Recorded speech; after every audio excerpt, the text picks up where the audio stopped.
Hello friends, आप सभी का स्वागत है स्कूल ऑफ जनरल स्टडी के ऑनलाइन प्लेटफॉर्म में। तो दोस्तों, आज हम मिनरल्स का पार्ट 3 डिस्कस करेंगे। और लास्ट क्लास में हमने देखा था बेसिकली आयरन ओर्स के बारे में। हमने डिस्कस किया था कि बेसिकली आयरन ओर होते क्या हैं। हमने बेसिकली आयरन ओर के 4 पार्ट को डिस्कस किया था, मैग्नेटाइट, हेमेटाइट, लिमोनाइट और सिडेराइट।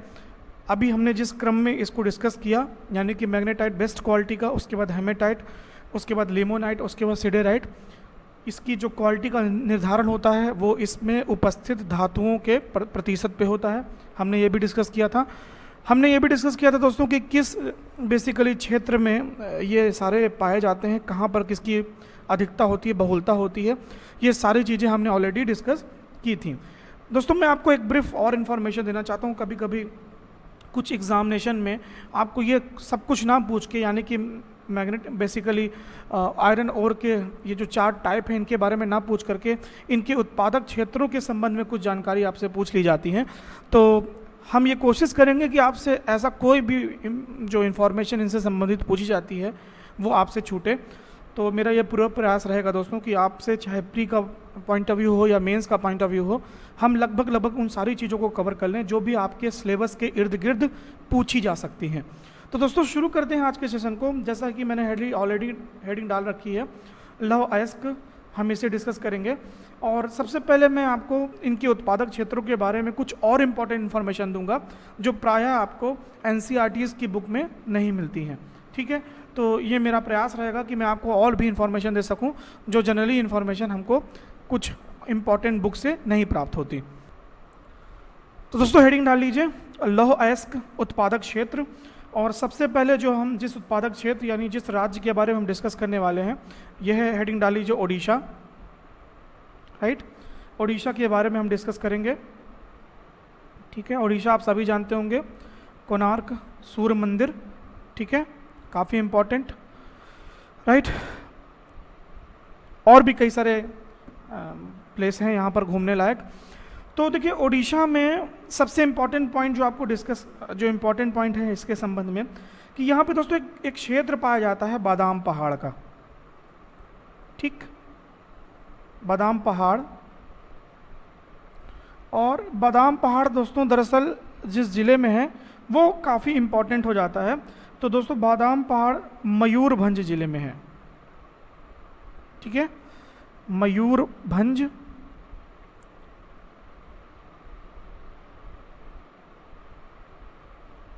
ठीक है, मयूरभंज जिले में है। और यहाँ पर बादाम पहाड़ का जो एरिया है, यहाँ पर दोस्तों एक इम्पॉर्टेंट जगह और आती है जिसको कहा जाता है क्योंझर। ठीक, तो क्योंझर और मयूरभंज ये 2 जो क्षेत्र हैं बेसिकली वो बादाम पहाड़ वाले एरिया में आते हैं। और मैं आपको बादाम पहाड़ के बारे में एक इम्पॉर्टेंट इन्फॉर्मेशन दे दूं कि ये जो पहाड़ है बेसिकली दोस्तों, ये पूरा मिनरल्स से भरा पहाड़ है। काफ़ी इकोनॉमिकल पॉइंट ऑफ व्यू से बहुत ही इम्पॉर्टेंट है ये जगह। ठीक है, यहाँ पर बेसिकली जो ये पूरा क्षेत्र है, यहाँ पर आपको कोयले के बहुत बड़े भंडार मिलेंगे।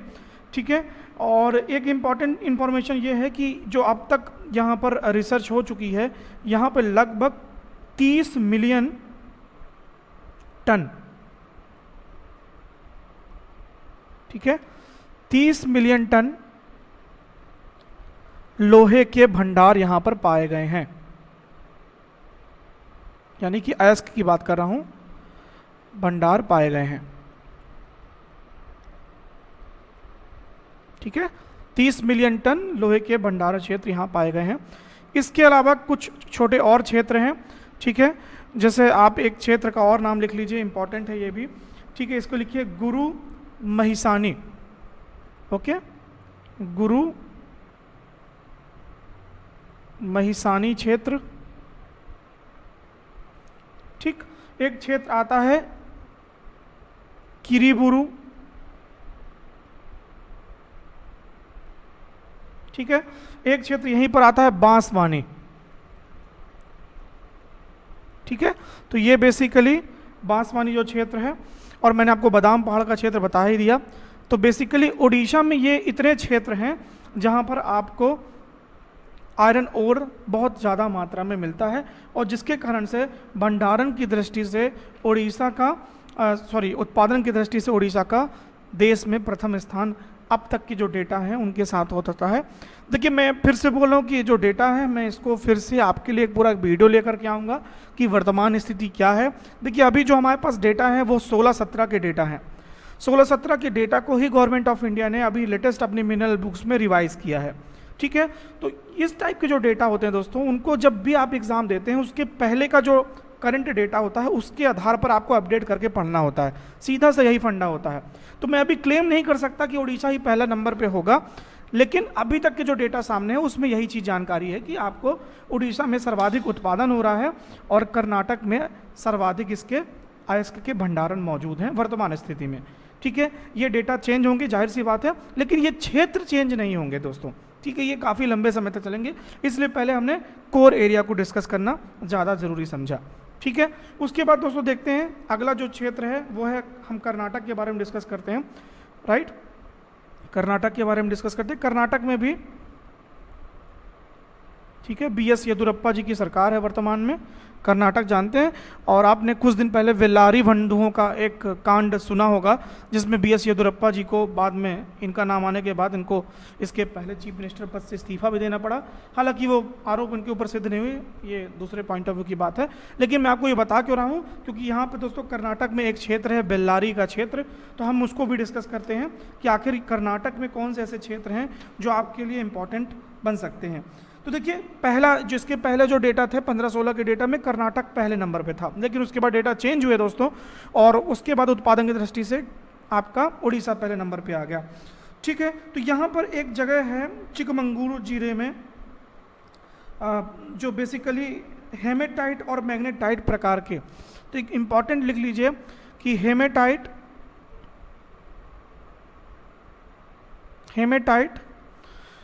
और मैग्नेटाइट, हेमेटाइट और मैग्नेटाइट प्रकार के अयस्क यहां प्राप्त होते हैं। ठीक है,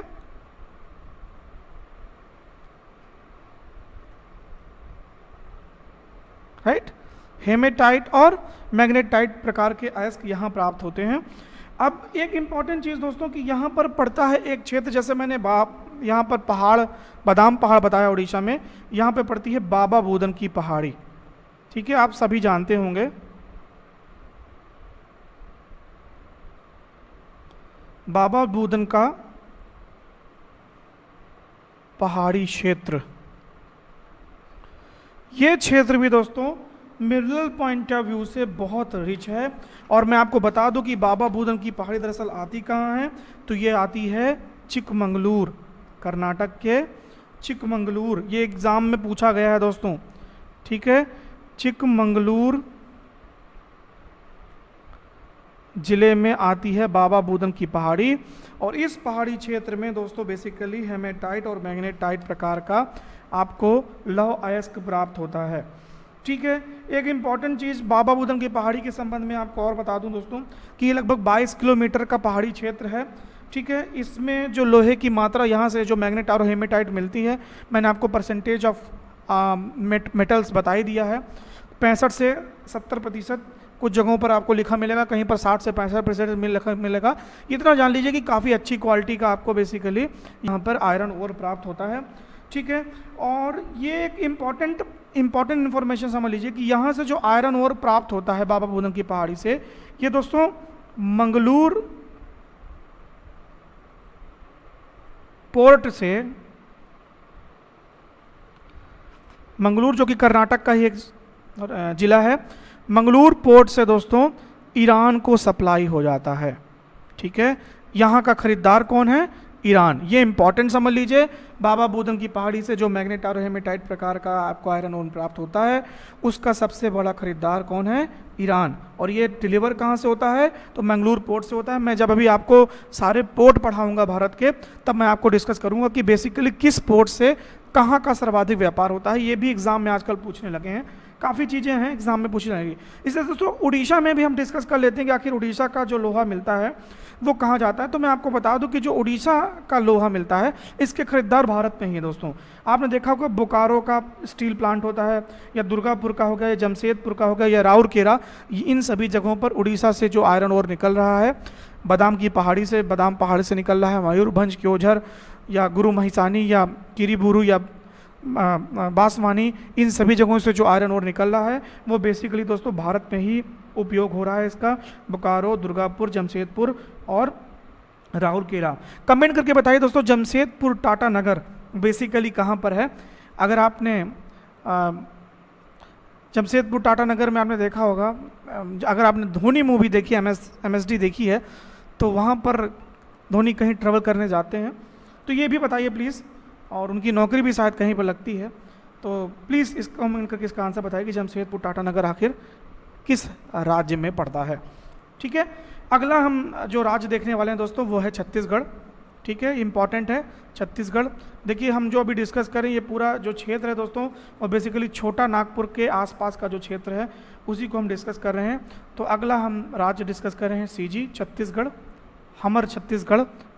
छत्तीसगढ़िया लैंग्वेज में अगर मैं बोलूँ, छत्तीसगढ़िया सबसे बढ़िया, ऐसा उनका मानना है और हैं भी। तो इस राज्य में बेसिकली जो है कोयले भंडारण का लगभग 20% हिस्सा माना जाता है।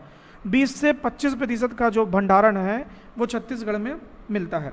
ठीक है, और यहाँ पर भी दोस्तों जो बेसिकली आपको आयरन ओर प्राप्त हुआ है वो हेमेटाइट और मैग्नेटाइट किस्म का है। तो लिख लीजिए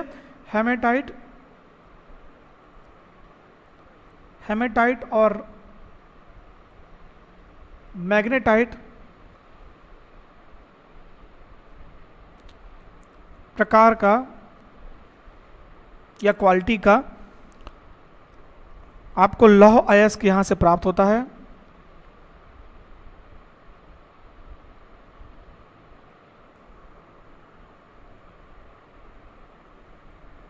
ठीक है, ये एक इंपॉर्टेंट इंफॉर्मेशन है।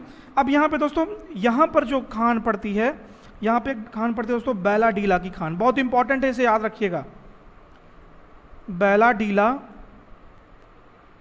बैलाडीला खान, मैंने आपको बताया था कि जहाँ से इनका उत्पादन होता है उस क्षेत्र को क्या कहते हैं, खान। देश की सबसे बड़ी यंत्रीकृत लौह अयस्क की खान है। देश की सबसे बड़ी यंत्रीकृत यानी मैकेनिकल डिवाइसेस से लैस यंत्रीकृत लौह अयस्क की खान है।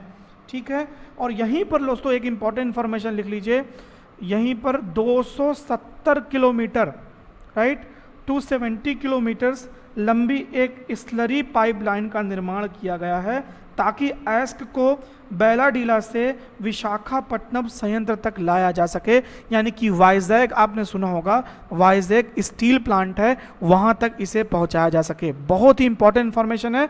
अप्रॉक्सीमेटली 270 किलोमीटर्स की लंबी एक स्लरी पाइपलाइन का निर्माण किया गया है बैलाडीला की खान से ताकि विशाखापट्टनम संयंत्र तक यानी कि वाइजैग प्लांट तक इसे पहुंचाया जा सके।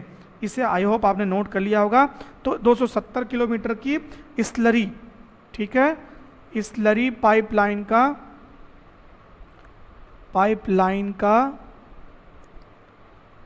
निर्माण किया गया है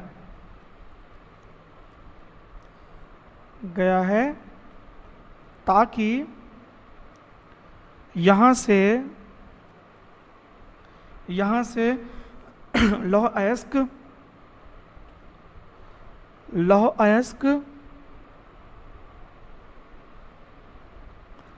वाइजैग यानी कि विशाखापट्टनम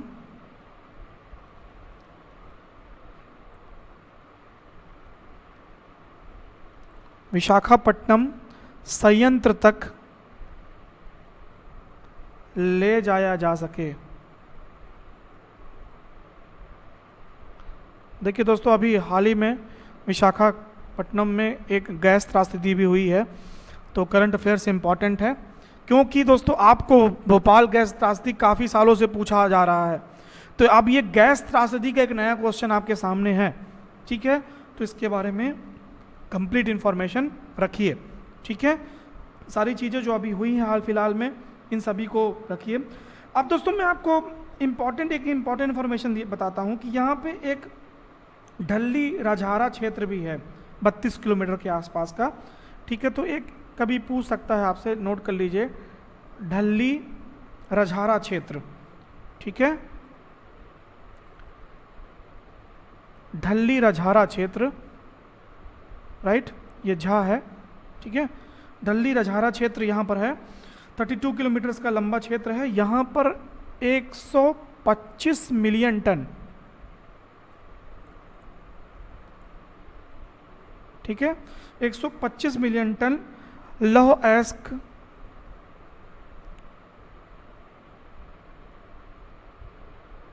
अब तक खोजा जा चुका है, ठीक है,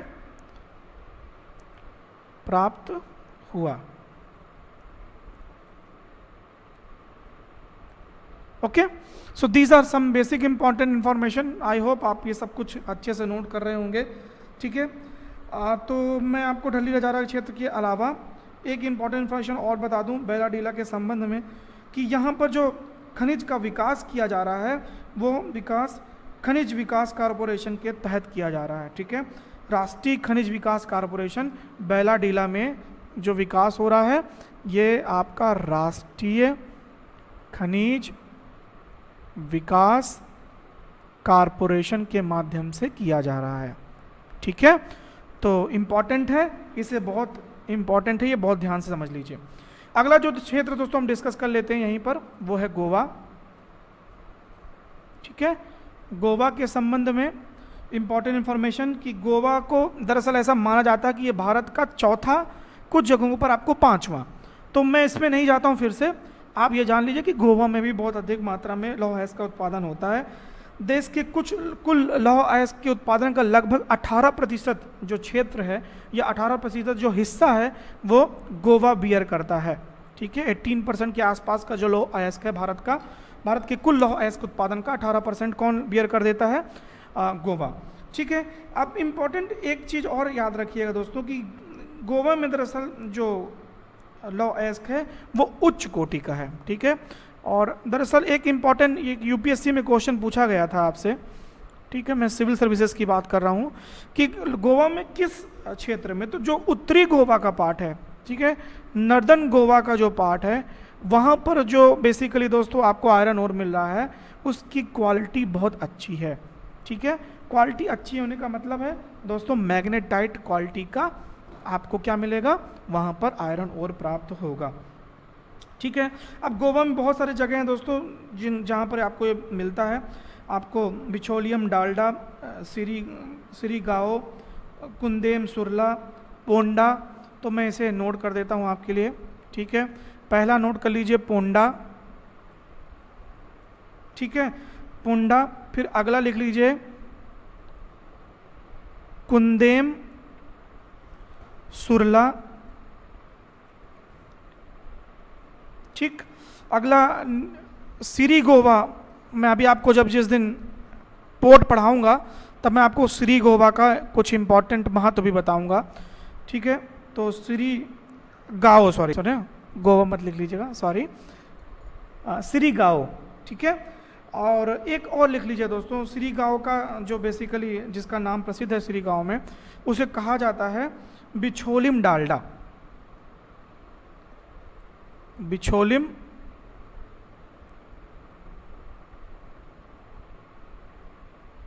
डालडा, राइट। तो बिचौलिम डालडा ये भी इंपॉर्टेंट है, इसे भी याद रखिएगा। अब दोस्तों यहाँ पे सबसे इंपॉर्टेंट चीज जो गोवा में आयरन ओर होता है वो दोस्तों ईरान और जापान जाता है, ठीक है। और इन दोनों में भी दोस्तों सर्वाधिक कहाँ जाता है?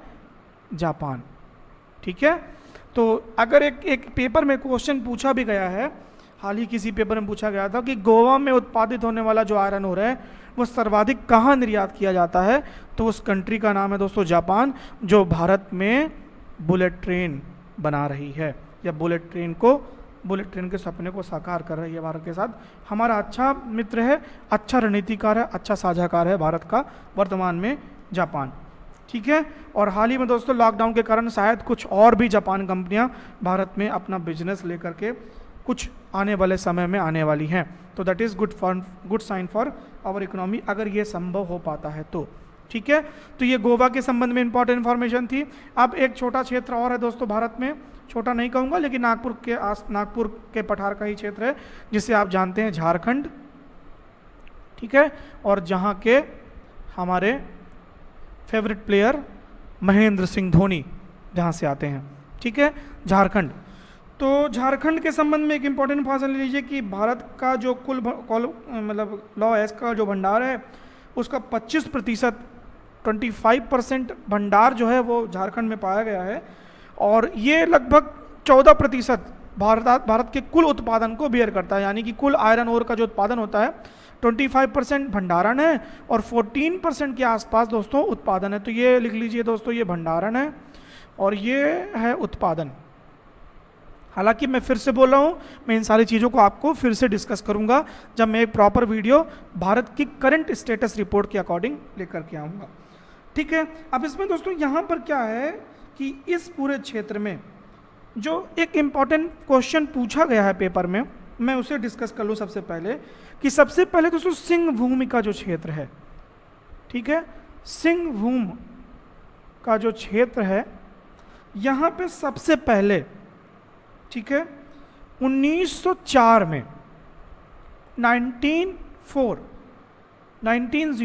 राइट, 1904 में सबसे पहले खनिज कोयले का खनन प्रारंभ हुआ था। किस क्षेत्र में?